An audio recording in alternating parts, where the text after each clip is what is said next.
పల్నాడు జిల్లా నూతన ఎస్పీగా మల్లికా గార్గ్ బాధ్యతలు స్వీకరించారు. ఆంధ్రప్రదేశ్కు లా అండ్ ఆర్డర్లో మంచి పేరు ఉండేదని, కానీ ప్రస్తుతం జరిగిన ఘటనల కారణంగా కొన్ని శాంతి భద్రతలు అదుపు తప్పాయని ఆమె తెలిపారు. రాజకీయ నాయకులు లా అండ్ ఆర్డర్ను అతిక్రమిస్తే కఠిన చర్యలు తీసుకుంటామని హెచ్చరించారు. పల్నాడు జిల్లాలో ప్రశాంత వాతావరణం తీసుకొచ్చేందుకు కృషి చేస్తానని తెలిపారు.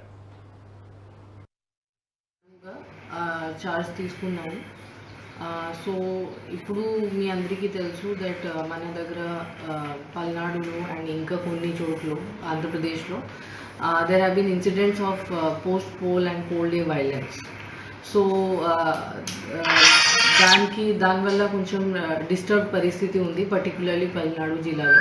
సో నా ఫస్ట్ ప్రయారిటీ ఉంటుంది to restore the law and order situation to normalcy. So మన దగ్గర చాలా ఇన్సిడెంట్స్ జరిగినాయి. ఇప్పుడు ఇంకా ఏం ఇన్సిడెంట్స్ జరగకుండా చూడటం నా ఫస్ట్ ప్రయారిటీ ఉంటుంది. దాంతోపాటు peaceful counting process and next few days after counting. So that is my first priority. Secondly, so many cases have been registered. చాలా కేసెస్ నమోదు చేయడం జరిగింది. దాంట్లో చాలామంది అక్యూజ్ కూడా ఐడెంటిఫై చేయడం జరిగింది. సో వాళ్ళు నెక్స్ట్ ఫ్యూ డేస్లో వాళ్ళని అరెస్ట్ చేసి వాళ్ళకి లోపల పంపించడం, that will be the important step to control the law and order situation. దాంతోపాటు ఇంకా ట్రబుల్ మాంగర్స్ ఎవరు ఉన్నారు, మనకి ట్రబుల్స్ అండ్ విలేజెస్ ఏమి ఉన్నాయి, దాని మీద గట్టిగా సర్వేలెన్స్ పెట్టడం. ప్లస్ మనకి చాలా ఫోర్స్ కూడా ఇవ్వడం జరిగింది పైనుంచి. అండ్ సెక్షన్ 144 కూడా అమల్లో ఉంది.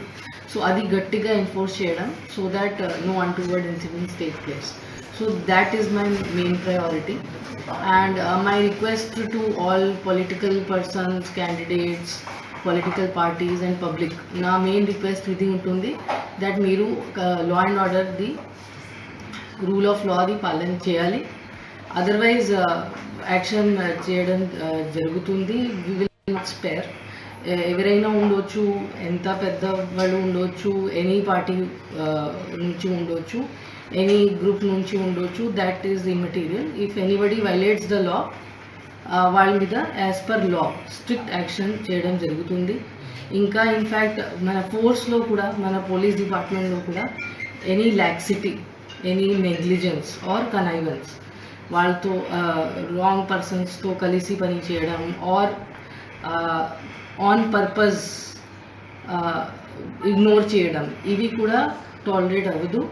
ఇన్ఫ్యాక్ట్ నేను డిపార్ట్మెంటల్ యాక్షన్ కంటే కూడా ఎక్కువ యాక్షన్ తీసుకుంటాను. వాళ్ళకి కూడా ముద్దయిగా చూస్తాను నేను. మన పోలీస్ డిపార్ట్మెంట్ వాళ్ళు కూడా ఇట్లా బిహేవ్ చేస్తారు. So it is a very very serious situation. ఆ సీరియస్నెస్ బట్టి ఆ బాధ్యత తీసుకుని మనం పని చేయాలి. ఇన్ఫ్యాక్ట్ ఒక మాట